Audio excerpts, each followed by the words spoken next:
உயிருள்ள உணவுகளிலிருந்து உயிருள்ள கழிவுகள் வருகிறது. நம்ம வந்து பச்சையாக சாப்பிடும்போது அதை சாப்பிட்டு விட்டு நாம் வந்து கடந்த காலங்களில் கழிவறையெல்லாம் கிடையாது, திறந்த வெளியில் தான் மலம் கழித்தார்கள். ஒரு 30-40 வருஷத்துக்கு முன்னாடி இந்த உலகத்தில் அல்லது இந்தியாவில் அந்த உலகத்திலே பார்த்திங்கன்னா 99% மக்கள் திறந்த வெளியில் தான் மலம் கழித்தார்கள். அப்போ பெரும்பாலும் பச்சையாக சாப்பிட்டாங்க. என்ன பச்சையாக சாப்பிட்டாங்க? தக்காளி பழத்தை பச்சையாக சாப்பிட்டாங்க, வெள்ளரிக்காவை பச்சையாக சாப்பிட்டாங்க, கோவை பழத்தை பச்சையாக சாப்பிட்டாங்க, இப்படி வெண்டைக்காயை பச்சையாக சாப்பிட்டு அதை அப்போ மலம் கழிக்கும்போது என்ன ஆகுனா, அந்த மலத்தில் விதைகள் இருந்தது. அந்த விதைகள் திறந்த வெளியில் காட்டுப்புறத்தில் தான் மலம் கழிப்பாங்க. அது வந்து காட்டு செடியாக முளைக்கும். கத்திரிக்காய் வந்து யாரும் பச்சையாக சாப்பிட மாட்டாங்க. ஆனால் ஒரு எதையெல்லாம் நிறைய உணவுகளை பச்சையாக சாப்பிட்டாங்க. அது வந்து ஒரு பச்சை உணவுகள் என்பது உயிருள்ள உணவுகள். அதன் கழிவுகள் எப்படி? அதுவும் உயிருள்ள கழிவு தான். அதில் விதைகள் வந்து செரிக்கப்படாது. விதைகளை வந்து மற்ற எல்லாத்தையும் செரிக்கப்பட்டு விடும், செரிமானம் செய்துவிடும். விதைகள் வந்து செரிக்கப்படாது. அந்த விதைகள் நிலத்தில் திறந்த வெளியில் மலம் கழிக்கும்போது அதிலிருந்து தக்காளி செடிகள் எல்லாம் முளைக்கும். இப்போ பீங்காடு அப்படின்லாம் சொல்லுவாங்க. பீங்காட்டில் போய்ட்டு தக்காளி செடி பிடிங்கிட்டு வருவாங்க. அந்த அளவுக்கு தக்காளி செடி, காரணம் தக்காளி பழத்தை அவர்கள் பச்சையாக சாப்பிட்டார்கள். அதான் உயிருள்ள உணவு அப்படின்னு சொல்கிறேன். அதுபோல் அவங்க நிறைய உணவுகளை பச்சையாக சாப்பிட்டாங்க. வெள்ளரிக்காய் முதற்கொண்டு அதெல்லாம் காட்டுப்புறத்தில் முளைக்கும். இன்றைக்கி வந்து சமைத்து சாப்பிடுவது அதிகரித்து விட்டது. அதனால் சமைக்கும்போது அந்த விதைகளெல்லாம் செத்து விடுகிறது. ஒரு செத்துப்போன உணவுகளை நாம் சாப்பிடுவதால் உயிரற்ற கழிவுகள், அந்த கழிவுகளிலிருந்து எந்தவித உயிரும் வரப்போகிறதில்ல. அந்த கழிவுகள்லேருந்து எதுவுமே வரப்போகிறதில்ல. எந்தவித தாவரங்களும் வரப்போவதில்லை. அந்த மாதிரியான எந்தவித ஒரு தக்காளி செடி கூட வராது. தக்காளி செடி வராது. சுரைக்காய் சாப்பிட்றோம், நம்ம சுரைக்காய் கூட்டு சாப்பிட்றோம்.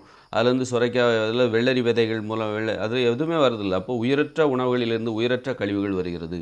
உயிருள்ள உணவுகளை சாப்பிடும்போது அதுவும் இப்போ வந்து பறவைகள், இப்போ வந்து காடுகள் பரவுறதே எதுக்காக? யானைகள் வந்து பச்சையாக உணவுகளை சாப்பிட்டுட்டு அது வந்து காடுகளெல்லாம் போய் சாணம் போடுகிறது. அந்த சாணத்திலிருந்து தாவரங்கள் வருகிறது. விதை உருண்டை அப்படின்னு சொல்லுவாங்களா, அது வந்து அது மனிதர்கள் கண்டுபிடிச்ச விதைகளை உள்ளே வச்சுக்கிட்டு அதில் வந்து மண்ணையும் சாணத்தையும் கலந்து உருண்டை பிடிச்சி எங்கேயாவது எரிஞ்சிருவாங்க.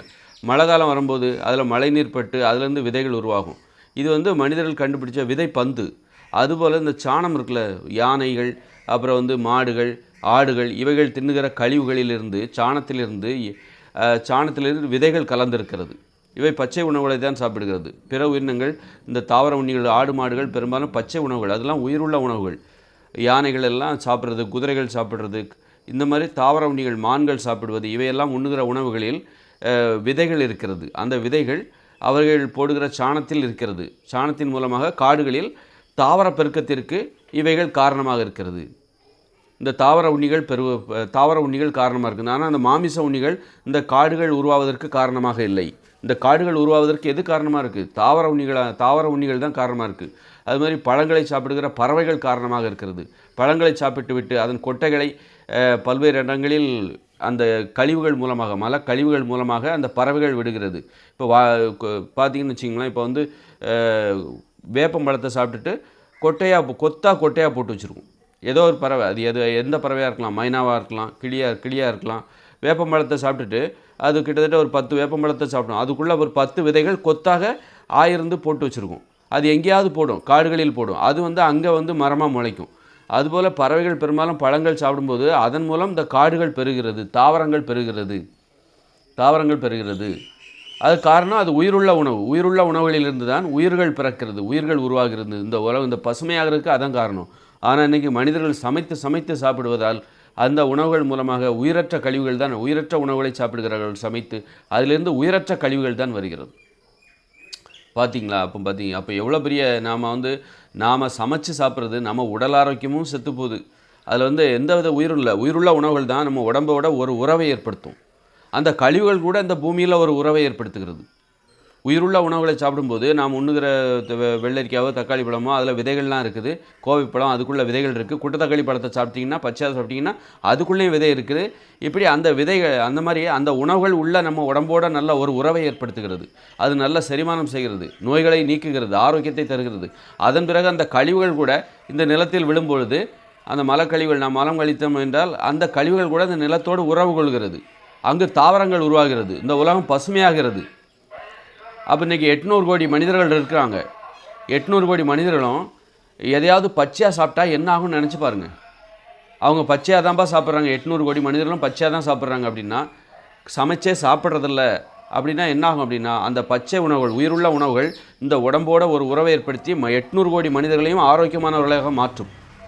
ஆரோக்கியத்தை உயிர்ப்பிக்க செய்யும். அது பிறகு அவர்கள் கழிக்கிற அந்த மலம் இருக்குல்ல, அது வந்து நிலத்தில் விழும்போது அதிலிருந்து தாவரங்கள் உருவாகும். அவங்க என்ன பழத்தை சாப்பிட்டாங்க, ஒருவேளை தர்பூசணி சாப்பிட்ருக்கலாம். நம்ம அப்போ தர்பூசணி சாப்பிடும்போது அந்த விதையை கடிக்காமல் சாப்பிடணும். ஒரு திராட்சை பழம் சாப்பிடும்போது அந்த விதைகளை கடிக்காமல் சாப்பிட வேண்டும். அதுதான் வந்து ஒரு பழத்தை சாப்பிடுவதற்கான ஒரு நேர்மை, ஒரு காயை சாப்பிடுவதற்கான நேர்மை. அதுபோல் வெண்டைக்காய் சாப்பிட்றோம், அந்த விதைகளை கடிக்காமல் சாப்பிட முடியுமா? சில விஷயங்கள் முடியாது. அப்படின்னா முழுமையாக சாப்பிட்றலாம். அதுபோல் தக்காளி பழத்தை சாப்பிட்றோம், அதில் நம்ம விதைகளை கடித்தாலும் கடிக்க முடியாது. நிறைய விதைகள் கடிக்காமலே உள்ளே போயிடும். அந்த மாதிரி மனிதர்கள் 800 கோடி மனிதர்கள் இருக்காங்க. பச்சை உணவுகளை சாப்பிட்டால் அவர்கள் நோயற்றவர்களாகவும் மாறுவார்கள். அதன் மூலம் இந்த தாவரங்கள் பெருகும். இந்த உலகத்தில் தாவரங்கள் பெருகும், பசுமை அதிகரிக்கும். ஆனால் இன்றைக்கி நம்ம சமைச்சு சாகடித்து நாம் சாப்பிடுவதால் நாம் எதை சாகடிக்கிறோம்? இயற்கையை சாகடிக்கிறோம். நம்ம உணவு நம்ம சமைத்து சாப்பிடுவதால் அதனால் இந்த இயற்கைக்கு எந்தவித பலனும் இல்லை. அதனால் எந்தவித தாவரங்களும் பெருக போதில்லை. ஆனால் 800 கோடி மனிதர்கள் இருக்கிறார்கள். ஆனால் இந்த தாவரங்கள் அப்போ பெருகுவதற்கு எது காரணமாக இருக்குது? பறவைகள் காரணமாக இருக்கிறது. பழங்களை சாப்பிட்டு விட்டு கொட்டைகளை வந்து கழிக்கிற, அந்த கழிவுகளாக மலம் கழிக்கிற அந்த பறவைகள் காரணமாக இருக்கிறது. ஆடு மாடுகள் உண்ணுகிற உணவிலிருந்து விதைகள் வெளியே விழுந்து அவைகள் தாவர பெருக்கத்திற்கு காரணமாக இருக்குது. யானைகள் காரணமாக இருக்கிறது. குதிரைகள், இந்த தாவர உண்ணிகள் காரணமாக இருக்குது. தாவரங்கள் பெருகுவதற்கு தாவர உண்ணிகள் காரணமாக இருக்குது. ஆனால் ஒரு சிங்கமோ புலியோ ஒரு உயிரினத்தை கடித்து சாப்பிட்டா அதனால் அவை போடுகிற மலத்திலிருந்து இங்கே எந்த தாவரமும் வரப்போகிறதில்லை. தாவர உண்ணி, அந்த மாமிச உண்ணிகள் என்பது அழிக்கிறது தான். அதனால் இந்த இயற்கை பெருக்கத்திற்கு எந்த உதவியும் கிடையாது. இயற்கை பெருக்கத்திற்கு எது உதவி பண்ணுது? இந்த காட்டெருமைகள், காடுகளில் வாழ்கிற ஆயிரக்கணக்கான மாடுகள், அவைகளை தான் இந்த சிங்கம் புலியெல்லாம் வேட்டையாடும். அப்போ இந்த ஆடு மாடுகள், காடுகளில் வாழ்கிற அந்த மாடுகள், குதிரைகள், வரிக்குதிரை, இவைகள் தான் இந்த தாவர பெருக்கத்திற்கு காரணமாக இருக்கிறது. தாவரங்களை உண்டு கழிவுகளாக தாவரங்களை பரப்புகிறது. பார்த்துக்கோங்க, உயிருள்ள உணவுகளிலிருந்து உயிருள்ள கழிவுகள் தாவர பெருக்கத்திற்கு காரணமாகிறது. ஆனால் நாம் சமைத்து சாப்பிடுவது என்பது இந்த இயற்கையை அழிப்பதாகும். அதன் கழிவுகளால் கூட எந்தவித நன்மையும் கிடையாது. அந்த உணவு கூட நம்ம உடல் ஆரோக்கியத்தை அளிக்கிறது. அதன் கழிவுகள் இந்த இயற்கையை அழிப்பதற்கு தான் பயன்படுகிறது, இயற்கையை உருவாக்குவதற்கு பயன்படவில்லை. பார்த்துக்கோங்க, எவ்வளோ பெரிய உண்மை பாருங்கள்.